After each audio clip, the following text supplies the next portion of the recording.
আসসালামু আলাইকুম রহমতুল্লাহ। সুপ্রিয় দর্শক, সন্তোষ শর্মাকে জামাতে ইসলামী তাদের প্রোগ্রামের দাওয়াত দেওয়া নিয়ে যে বিতর্কটা উঠেছে, এই বিতর্ক যেন শেষই হচ্ছে না। জামাতে ইসলামের এক পক্ষ ক্ষমা চেয়েছে, আর এক পক্ষ গালিগালাজ করতেছে। তো আসলে আমাদের কি করা উচিত, আজকের ভিডিওর মাধ্যমে আপনারা সেটা জানতে পারবেন। দর্শক, আমি যেটা বললাম যে এক পক্ষ ক্ষমা চাইছে, সেটা হচ্ছে বাংলাদেশ জামাতে ইসলামের ঢাকা মহানগরের উত্তরের সেক্রেটারি ডক্টর রেজাউল করিম, খুবই জ্ঞানী একজন মানুষ। তিনি ফেসবুকে একটা পোস্ট দিয়েছেন। কি পোস্ট দিয়েছেন আপনারা স্ক্রিনে দেখতে পাচ্ছেন। সমালোচনা গ্রহণ করুন, কিন্তু নিজের আত্মবিশ্বাস হারাবেন না। সত্যের পথ বড়ই কুণ্ঠকাকীর্ণ। তো ডক্টর রেজাউল করিম বুঝাতে চাচ্ছে যে আপনারা সমালোচনা গ্রহণ করুন। গত 15 বছর তো সমালোচনা গ্রহণ করে নেগেটিভ দিক থেকে তো জামাতে ইসলামী, ইসলামী ছাত্র শিবির এতটা জনপ্রিয় হয়েছে। আপনারা দেখেছেন গত 15 বছর জামাত শিবিরের বিরুদ্ধে এমন কোনো অভিযোগ নেই যা আওয়ামী লীগ সরকার দেয়নি। জামাত শিবিরদের প্রত্যন্ত গ্রাম পর্যন্ত সবাই চিনতই না, কিন্তু আওয়ামী লীগের মিডিয়া এবং কোটি কোটি টাকা খরচ করে শেখ হাসিনা জাতির সামনে জামাতে ইসলামীকে এবং ইসলামী ছাত্র শিবিরকে পরিচয় করে দিয়েছে। পরিচয় যেভাবে হোক, নেগেটিভ হোক আর পজিটিভ হোক, জনগণের কাছে জামাত শিবির পরিচিত। তো এটাও হচ্ছে একটা প্রচার, অপপ্রচারও কিন্তু একটা প্রচার। আপনি সবসময় একটা লোকের বিরুদ্ধে কথা বলতেছেন, সে লোককে অনেকে চেনে না, জানেও না, অথচ আপনি যখনই তার সমালোচনা করতেছেন তখন পুরো বাংলাদেশ সে পরিচিত হয়ে যাচ্ছে, নেগেটিভভাবে হোক পজিটিভভাবে হোক। এখন ভালো সময় এসেছে, এখন জামাত শিবিরের আদর্শ দেখে অনেক লোক এই দলে আসতেছে, অনুপ্রাণিত হচ্ছে।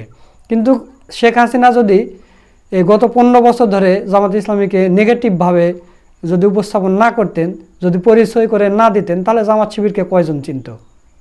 আপনাদের আজকে দুপুর 2টায় একটা যে ভিডিও দিয়েছি আপনারা দেখেছেন যে একজন হিন্দু যুবক ছাত্রলীগের সেক্রেটারি রাজশাহী বিশ্ববিদ্যালয়ের, সে শিবিরের আদর্শে অনুপ্রাণিত হয়ে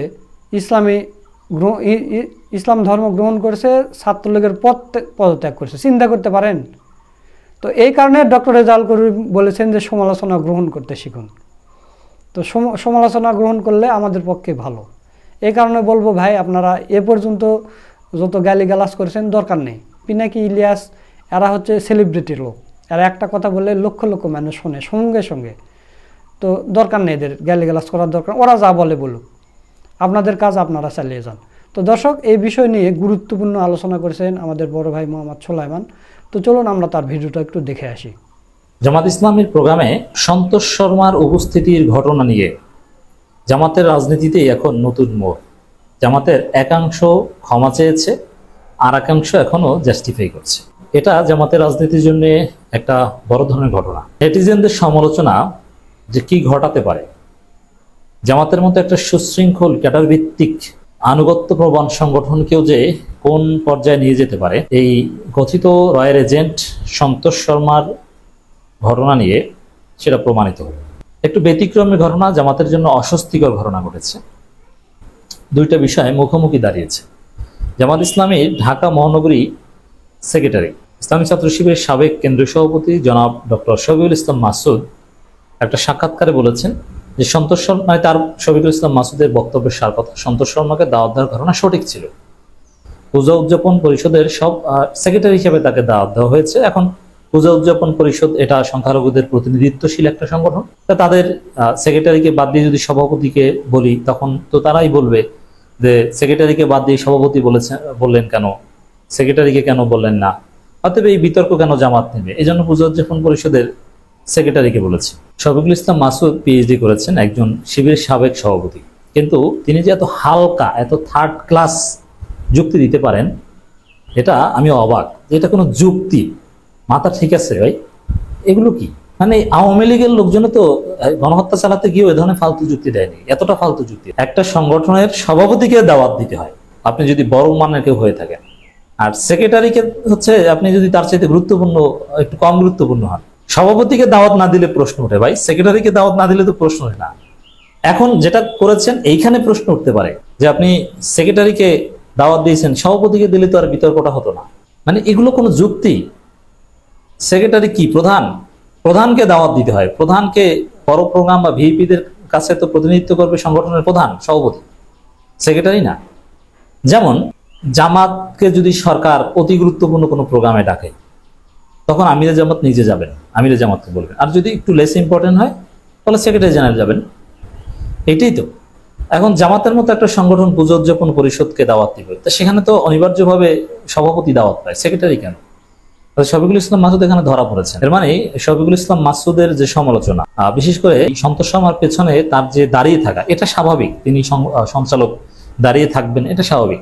কিন্তু মানুষ যেভাবে সমালোচনা করছে তাকে, এমনকি হারুন ইজাহার যেভাবে তাকে অপমান অপদস্থ করছে, আমরা তার প্রতিবাদ করেছি এবং করব। এতে মনে হয় অনেকটা ভারসাম্য হারিয়েছেন শফিকুল ইসলাম মাসুদ। এত সমালোচনা মনে হয় নিতে পারেন না, তার ফলে এই উল্টাপাল্টা কথা বলছেন ডক্টর শফিকুল ইসলাম মাসুদ। আমরা বলবো যে না, শফিকুল ইসলাম মাসুদকে মানসিকভাবে আরো শক্তিশালী হতে হবে। এরকম এটা কি সমালোচনা? আপনাকে গালি দিয়ে একদম ল্যাংটা করে দিবে, আপনার উপর হামলাও করতে পারে, তারপর ইস্পাত কঠিন মনোবল নিয়ে আপনাকে এগিয়ে যেতে হবে, আপনাকে বাংলাদেশের নেতৃত্ব দিতে হবে, আপনি আগামী দিনে সংসদে যাবেন। আমরা শফিকুল ইসলাম মাসুদের মাথা ঠিক নেই এ কথা বলবো, আবার এই শফিকুল ইসলাম মাসুদকে সংশোধন করে তাকে ভোট দিয়ে সংসদে পাঠাবো। শফিকুল ইসলাম মাসুদই আমাদের নেতা। আপনি মনোবল বাড়ান, হারুন ইজাহারদের ধমকে আপনি মনোবল হারাবেন না। আমার মনে হয়েছে যে শফিকুল ইসলাম মাসুদ কিছুটা মনোবল হারিয়েছে। ভাই, এটা কিচ্ছু না। গণতান্ত্রিক রাজনীতিতে আল্লাহ রাসূল এর চাইতে বেশি গালি খেয়েছিলেন, এর চাইতে বেশি সমালোচিত হয়েছিলেন। রাসূলের পর সাহাবায়ে কেরামরা যারা নেতা হয়েছিলেন, তারা নিজ সম্প্রদায়ের মুসলমানদের মাধ্যমে এর চাইতে কঠিন সমালোচনার শিকার হয়েছিলেন, যুদ্ধের শিকার হয়েছিলেন, হামলা শিকার হয়েছে। অতএব টেনশনের কিছু নেই। আপনি এই সংগঠনের সমালোচনা, জনশক্তির সমালোচনা, হারুন ইজাহারদের, ইলিয়াস পিনাকিদের সমালোচনায় খেই হারিয়ে ফেলবেন। অতএব শফিকুল ইসলাম মাসুদের বক্তব্য পরিত্যাজ্য। যে যুক্তি দিয়েছেন এটা চলে। On the other hand, doctor Rezaul Karim, তিনিও শিবিরের সাবেক সভাপতি এবং তিনি ঢাকা মহানগর উত্তর জামাত ইসলামীর সেক্রেটারি।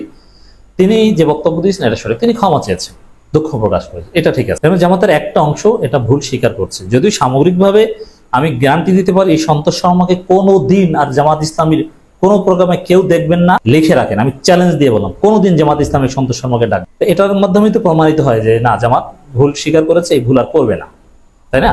তো সেখানে ভুল স্বীকার করার মধ্যেই করলাম যে সরি, এটা বুঝতে পারিনি, আমাদের চিন্তা ভাবনা বা আসলে আমরা অতদূর খতিয়ে দেখিনি। সরি বললে এটা নিয়ে এতদূর আসতো না। কিন্তু জামাতের কিছু গান্ডু অ্যাক্টিভিস্ট আছে যারা জামাতের পক্ষে লিখতে যেয়ে বা বলতে যেয়ে জামাতকে আরো ডুবায়, যাদের জনপ্রিয়তা নাই, ফলোয়ার নাই 50,000-ও, নিজেদের কিছু বন্ধু বান্ধব বাদে এদের লেখা পড়ে না, এরা ইলিয়াসকে সমানে গালি দেয়, পিনাকিকে গালি দেয়।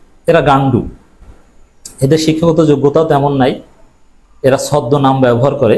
এই গান্ডুগুলো এরা জামাতের যে কত ক্ষতি করেছে আপনি দেখবেন। সামনে কিছুদিন পর যখন বিএনপি শাহবাগীরা জামাতকে একদম পেঁচিয়ে ধরবে, জামাতকে একদম শেষ করে দিতে চাইবে, তখন এই ইলিয়াস পিনাকিদের লাগবে জামাতকে ডিফেন্ড করতে।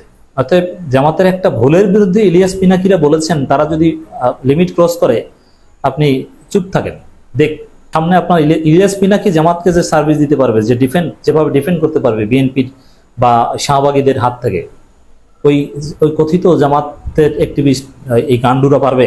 অতএব যেখানে জামাতের চিন্তাশীল অংশ চিন্তা ভাবনা করে দুঃখ প্রকাশ করছে, সেখানে এটাকে কিছু গান্ডু এখন জাস্টিফাই করছে। ঠিক আছে, ভুল হয়নি। জামাতের আলেম ওলামারা, মাওলানা ফখরুদ্দিন থেকে অনেকে বলছে যে এটা ঠিক হয়নি, বারবার বলছে। অথচ কিছু লোক যারা সমালোচনা করছে তাদেরকে গালি দিচ্ছে। এই সব কিছু অতি দালালের কারণেই জামাত মাঝে মাঝে বেকায়দায় পড়ে। জামাত একটা আদর্শবাদী সংগঠন, এটা গণতান্ত্রিক সংগঠন, এখানে সমালোচনা গ্রহণ করা হয়, অত সমালোচকদের গালি দেওয়া হয় না। মাওলানা মওদুদ ইসলামী আন্দোলন সাফল্যের শর্তাবলী বইয়ের মধ্যে লিখেছেন, সমালোচনামূলক চিন্তাকে দাবিয়ে রাখার মতো অকল্যাণকর কোনো কিছু হতে পারে না একটা সংগঠনের জন্য, অথচ এই সমালোচনাকে দাবিয়ে রাখতে চায়। একটা ভুলকেও তারা জাস্টিফাই করে। ডক্টর রেজাউল করিমের বক্তব্য দেখেন, সন্তোষ শর্মার সাথে আমার কখনো দেখা হয়নি। সম্প্রতি অন্যান্য ধর্মাবলম্বীদের সাথে মত বিনিময় অনুষ্ঠানে তার উপস্থিতি নিয়ে সোশ্যাল মিডিয়ায় ব্যাপক সমালোচনা বিতর্ক চলছে। এবং সমালোচনা বিতর্ক এটাকে পজিটিভলি কেউ গ্রহণযোগ্য কেউ বলছে না। এর মধ্য দিয়ে বেরিয়ে আসছে সন্তোষ শর্মার নানাবিধ বিতর্কিত ভূমিকা। বিশেষ করে এদেশের শ্রদ্ধেয় আলেম ওলামাদের উপর নির্যাতনের ক্ষেত্রে তার সম্পৃক্ততার কথা। কিন্তু ভালো হতো ক্ষতিগ্রস্তরা যদি আগেই তার ব্যাপারে আইনি ব্যবস্থা গ্রহণ করতেন। দেখেন, রাজনীতিতে পারসেপশন একটা সবচেয়ে বড় বিষয়। সন্তোষ শর্মাকে জনগণ ভারতের দালাল মনে করে, আপনাকে এড়িয়ে চলতে হবে।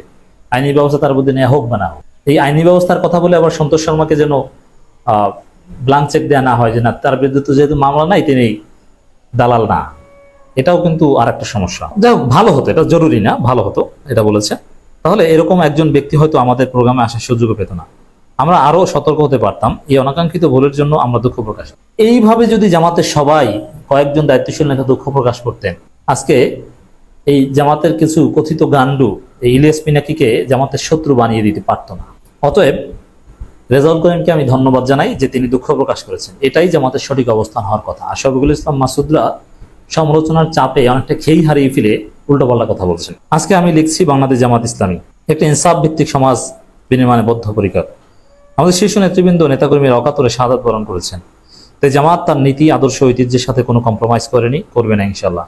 কোনো একটি বিষয়ে কোনো ব্যক্তির সাথে জামাতের মিটিংয়ের উপস্থিতি কেন্দ্র করে আমাদের দীর্ঘ অবদান ও ভূমিকা খাটো করে দেখার কোনো সুযোগ আছে কি? নাই, আমি মনে করি নাই। এটা একটা ভুল। এতে জামাত ভারতের দালাল হয় না। জামাত কোশ্চিন কালো রয়ের এজেন্ট নয়, হতে পারে না। আমরা বারবার বলছি, রয়ের এজেন্ট হলে এই কাজ গোপনে করতো, গোপনে সন্তোষ শর্মার সাথে প্রেম করতো, প্রকাশ্যে করতো না। প্রকাশ্যে যেটা একটা ভুল, এটা দালালি নয়, শুধু আবেগ নয়, বাস্তবতা নিরিখে সমালোচনা অনুরোধ করছি। আসুন সব মজলুম জুলাই বিপ্লবে আমরা ফেসিবাদের বিরুদ্ধে একসাথে যেভাবে ঐক্যবদ্ধ ছিলাম, ইনসাফ ভিত্তিক বাংলাদেশ বিনির্মাণে ও এগিয়ে যাব ইনশাল্লাহ। তো এই রেজাউল করিম সাহেব যেটা বলেছেন, এই কথা যে আমাদের সবাই বললে তো ভাই কোনো কথাই থাকে না। কত সুন্দর একটা, এই কথাই তো আমরা বলে আসছি। অতএব রেজাউল করিমদের বক্তব্যে জামাতের বক্তব্য হওয়া উচিত। শফিকুল ইসলাম মাসুদের এখন চুপ থাকা উচিত, কয়েকদিন রেস্ট নেওয়া উচিত। আমি বলবো যে ইলিয়াস পিনাকিরা যতই লেখালেখি করুক, যাই করুক, যে যাই বলুক, জামাত শিবিরকে যারা অন্তরে অন্তঃস্থলে ভালোবাসেন, মহব্বত করেন, যারা জামাত শিবিরকে কোনো একটা সিন্ডিকেট বানিয়ে ব্যবসা করতে চান না, জামাতের কল্যাণ চান, যারা চান জামাত ভুল ভ্রান্তি সংশোধন করে তারাই ক্ষমতায় আসুক, তারা এই ডক্টর রেজাউল করিমের এই বক্তব্য কপি করে ব্যাপকভাবে পেস্ট করে ফেসবুকে লিখে দেন। বড় বড় নেতারা এই বক্তব্যই বেশি, সবার বক্তব্য দেখেন। এই রেজাউল করিম যে বক্তব্য, এর চেয়ে সুন্দর কোনো বক্তব্য এই বিষয় নিয়ে আসমানের নিচে জমিনের উপরে আর হতে পারে না। রেজাউল করিমের বক্তব্য শেয়ার করেন, ওইটাই আমার বক্তব্য বলে চালিয়ে দেন, মানে আপনাদের বক্তব্য। ইলিয়াস পিনাকিদের ফেসবুক কমেন্টে ওইটা বারবার পেস্ট করেন, ওইটাই বক্তব্য, শেষ সমাধান এইটাই। রেজাউল করিম সমাধান দিয়ে দিয়েছে। সুপ্রিয় দর্শক, আপনারা সুলাইমান ভাইয়ের ভিডিওটা দেখলেন। তো সুলাইমান ভাইয়ের কথাগুলো আপনাদের কাছে কেমন লেগেছে, তার কথার সাথে আপনারা একমত কিনা তা অবশ্যই কমেন্ট করে জানিয়ে দিবেন। একথা বলে আজকের ভিডিও এখানে শেষ করছি। ভিডিওটা ভালো লাগলে শেয়ার করবেন। সকলকে ধন্যবাদ। আসসালামু আলাইকুম ওয়া রাহমাতুল্লাহ।